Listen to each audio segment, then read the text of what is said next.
Bismillahirrahmanirrahim. Assalamualaikum warahmatullahi wabarakatuh. Sudah jam 23.52.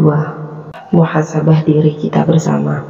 Pengen cerita, pengen sharing. Saya beberapa hari ini dicurhatin beberapa teman, termasuk adik sendiri.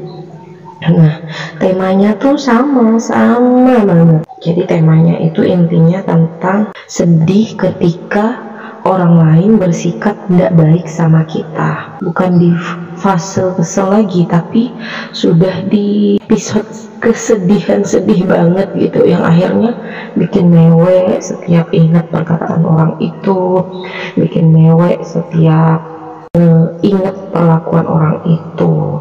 Banyak teman-teman kan, kita itu sering sudah baik, berbuat baik ke orang, tapi nyatanya nggak sesuai ekspektasi kita.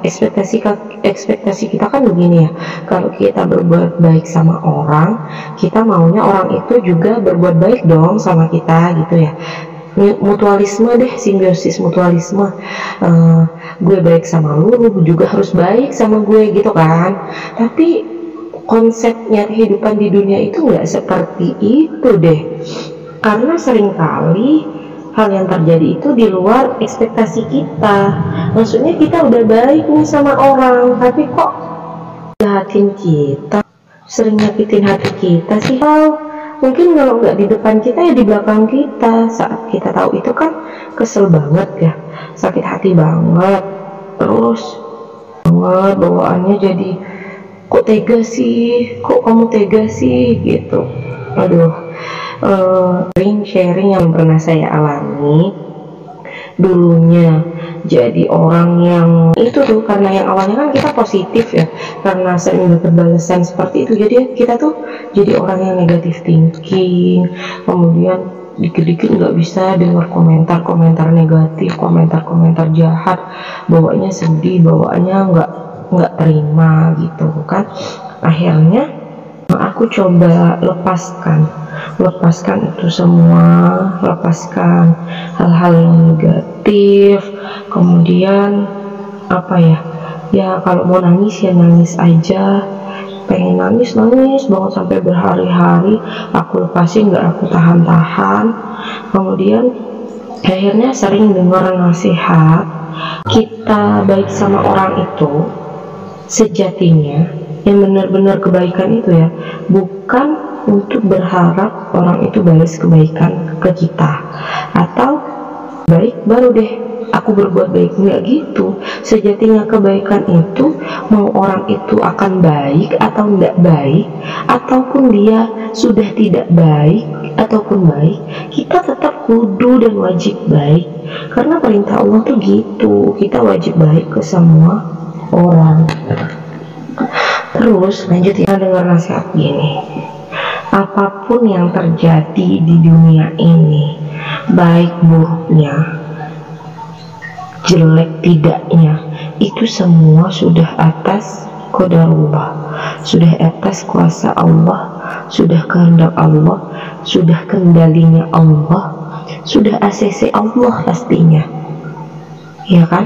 Coba deh pikir-pikir, kira-kira nih bisa nggak sih yang terjadi di dunia ini terjadi kalau Allah itu nggak ACC? Kalau kita bilang nggak mungkin deh takdir buruk itu terjadi, loh kita ngaku beriman, tapi kok nggak beriman sih sama qadarullah? Nah, jadi segala sesuatu yang di dunia ini terjadi pasti sudah di ACC sama Allah. Nah, ketika hal buruk itu bagi kita buruk ya, kacamata kita karena kita lagi sedih, lagi kesel, itu jadi hal yang buruk gitu kan ya. Bagi kita, kenapa sih kok bisa terjadi hal buruk ini? Yang kita pandang buruk di hari ini tuh bisa jadi ya teman-teman 5 tahun ke depan, 10 tahun ke depan, kita tuh bersyukur dengan terjadinya hal buruk itu.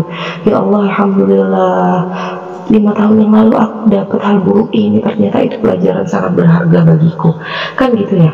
Pasti sering dong kita ngalamin seperti itu, berterima kasih terhadap hal-hal buruk yang sudah kita lalui. Nah itu satu, aku tuh udah deh, yang pertama saya tuh aku ngelepasin gitu ya, ngelepasin semuanya. Kalau mau nangis ya nangis, akhirnya juga yakin kalau semuanya itu atas kehendak Allah. Kalau misalnya dikasih hal yang buruk, yakin suatu saat akan jadi pelajaran kalau aku bisa ngambil pelajaran itu. Nah, jadi berusaha semaksimal mungkin apapun yang mungkin dinilai buruk oleh kita, itu pasti ada maunya Allah tuh. Maunya kita lebih bersyukur, maunya kita lebih ingat Allah, maunya kita lebih dekat gitu. Kemudian aku tuh nggak mau jadi sosok orang yang mendem kesedihan, karena katanya kalau mendem kesedihan secara psikologis itu akan berdampak nanti tuanya kita itu akan jadi sosok yang pemurung, sosok yang sedih gitu, karena sudah numpukin kebanyakan hal-hal yang tidak baik gitu. Terus kita kan kalau orang, kembali lagi ya, kalau kita udah berbuat baik ke si A, tapi si A kok malah berbuat buruk sih sama kita, kan gitu ya.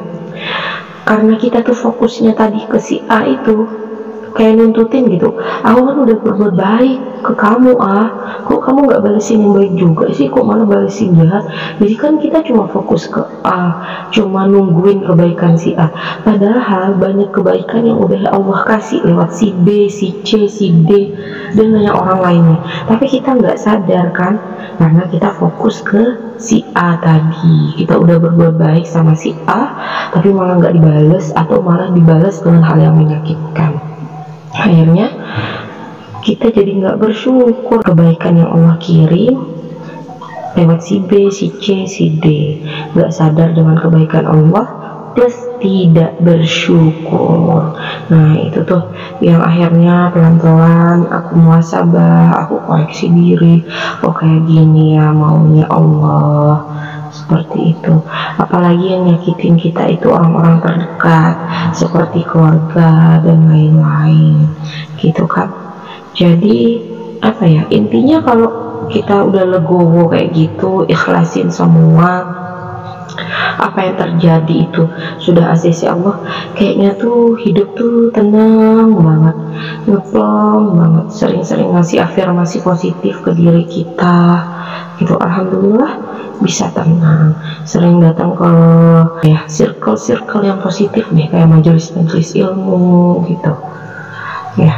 Dulunya juga aku sering bikin nyesek, terus aku 2 hari yang lalu dapat nasihat seperti ini.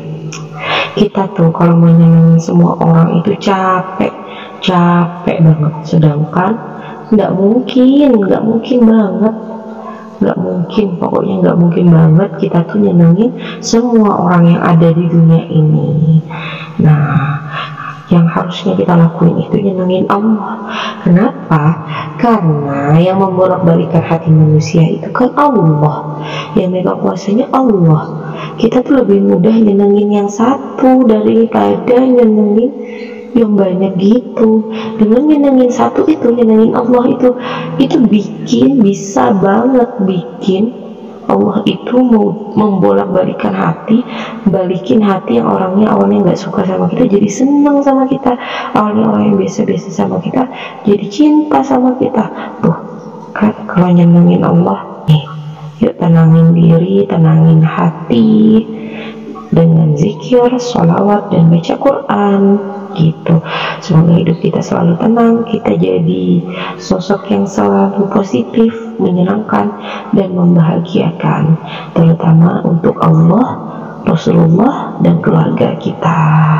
Akhirul kalam, semoga kita selalu bahagia bersama Al-Quran hingga akhir hayat. Amin, Allahumma amin. Wassalamualaikum warahmatullahi wabarakatuh.